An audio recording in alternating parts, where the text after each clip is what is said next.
Bienvenue dans cette vidéo. Aujourd'hui, on va parler des légitimités. Je ne me sens pas légitime. Je me dis constamment, qui suis-je pour faire ça? Est-ce que vraiment je suis à l'auteur de faire ça? Si ceci sont les pensées qui passent dans votre tête, je vous assure, cette vidéo va changer votre vie. Écoutez-la avec une partie de vous qui est en train de regarder les choses avec une façon plus profonde que juste avec le mental. Quand vous vous posez cette question qui passe dans votre tête et revient constamment, qui est qui suis-je pour faire ça? Regarde les autres, sont plus ceci ou cela. Qui est qui pose cette question? Cette voix qui est dans votre tête, qui dit ça? Qui est? Qui est ça? Si vous êtes celui qui est en train d'observer cette voix et de l'écouter, cette voix, du coup, forcément, vous n'êtes pas celui qui la pose. Le plus grand malentendu de notre existence, c'est celui de croire qu'en fait, cette voix qui est à l'intérieur de notre tête, elle est vraie. Elle a quelque chose d'important à nous dire, de vrai à nous dire, qu'on devrait l'écouter et que c'est nous.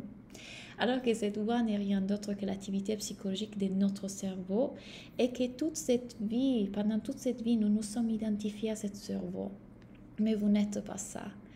Ça, ce n'est que cette machine qui est à l'intérieur de nous, cet ordinateur qui, dans le but de nous protéger, parce que c'est ce qu'il essaye de faire depuis toujours, il nous envoie ces phrases et ces discours et il essaye de les valider à travers le fait de nous comparer aux autres ou de regarder ce qu'ils font les autres.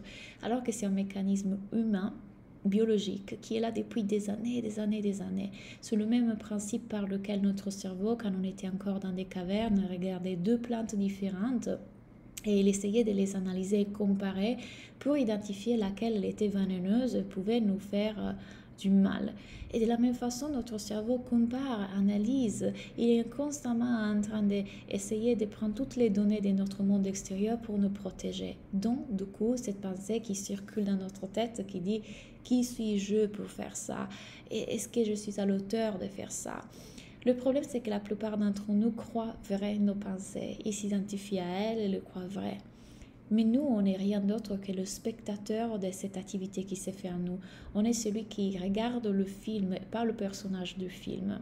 Ces pensées ne sont pas plus vraies qu'un cauchemar.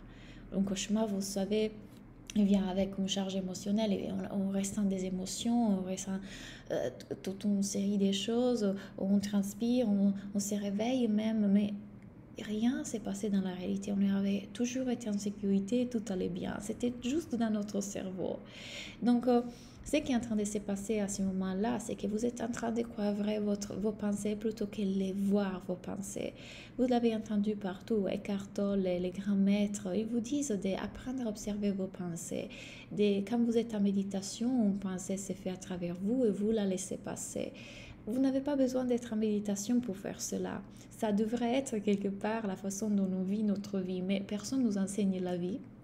Toute notre vie, on nous fait croire à cette dualité dans laquelle on vit. On nous fait croire qu'on est l'identité, le moi. On croit dans cette séparation. Et quand on voit en fait que qui je suis, ce n'est pas cette pensée, qu'elles ne sont pas vraies, qu'elles n'ont rien à dire à propos de moi, que qui je suis, c'est la partie qui observe ça, la partie toujours en paix, toujours sereine, qui est toujours en train de nous porter vers quelque chose qui est juste pour nous et de se faire à travers nous sans notre intervention, donc l'intervention du mental.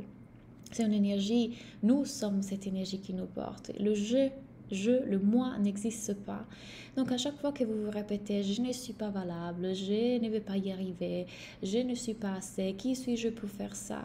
Posez-vous la question, qui parle? Qui est qui dit ça? Et apprenez à dézoomer à un point tel que vous pouvez regarder, penser, émotions se faire à travers vous sans et réagir à elles parce que tout simplement c'est l'activité psychologique de votre cerveau. Et vous savez qu'il y a une énergie derrière qui est déjà en train de prendre les décisions, ou alors mieux encore, les décisions vous prennent à vous. La vie se fait à travers vous, la vie nous dirige, nous guide. Et si vous êtes dans ce chemin-là, c'est parce que vous devez être dans ce chemin-là. Et cette question de légitimité, ce n'est qu'un autre concept de développement personnel, de la vie, de cette société dans laquelle on devrait être valable aussi, on devrait performer plus, on devrait avoir une meilleure version de nous.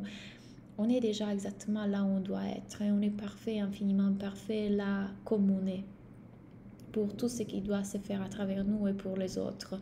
Et quand on se reconnecte à ça, la question de est-ce que je suis valable perd toute d'importance, tout comme la question de confiance en soi, tout comme la question de amour de soi, estime de soi. Ce ne sont que des concepts créés par le développement personnel qui, plutôt que nous aider, ça ne fait que nous continuer à faire rester dans cette cycle vicieux de transformer qui on est, changer qui on est, alors que on n'est pas ce qui se fait en nous. Ce qui se fait en nous, c'est l'activité psychologique de notre cerveau qui essaie de nous protéger encore une fois.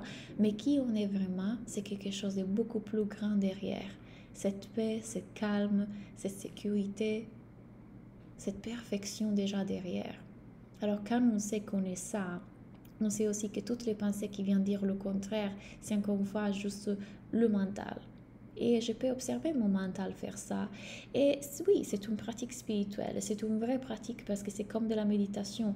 C'est pratiquer de plus en plus, revenir à qui je suis. Pratiquer de plus en plus à chaque fois que je m'identifie, à chaque fois que je crois ces pensées vraies et que pendant 20 minutes j'écoutais toutes mes pensées. Pratiquer, dézoomer et revenir à qui je suis. Et bien évidemment, faire ça dans un programme dans lequel il y a quelqu'un qui vous pointe constamment dans cette direction de qui on est et qui vous aide à explorer qui vous êtes vraiment, à explorer qui vous n'êtes pas, est extrêmement précieux. C'est ce que je fais dans l'Académie de la vie et je l'ai appelé l'Académie de la vie justement parce qu'on ne nous enseigne pas à vivre et là on revoit en fait qu'est-ce que c'est être humain, la vérité de l'être humain, la réalité de l'être humain à travers cette nouvelle perspective, à travers ce nouveau paradigme qui dit que pensées et émotions peuvent se faire à travers nous. Et donc avoir quelqu'un qui à chaque fois nous amène à oh j'étais identifié, maintenant je vois et à chaque fois regarder autrement à la vie et à soi-même. C'est extraordinaire. Ça a changé ma vie, ça change la vie de mes élèves et je vous invite du coup à découvrir l'Académie de la vie ici en bas. Merci pour avoir regardé cette vidéo. J'espère qu'elle vous a aidé et rassuré et fait voir que vous n'avez pas besoin de vous sentir légitime, mais juste de voir quand vos pensées vous font croire le contraire. À bientôt.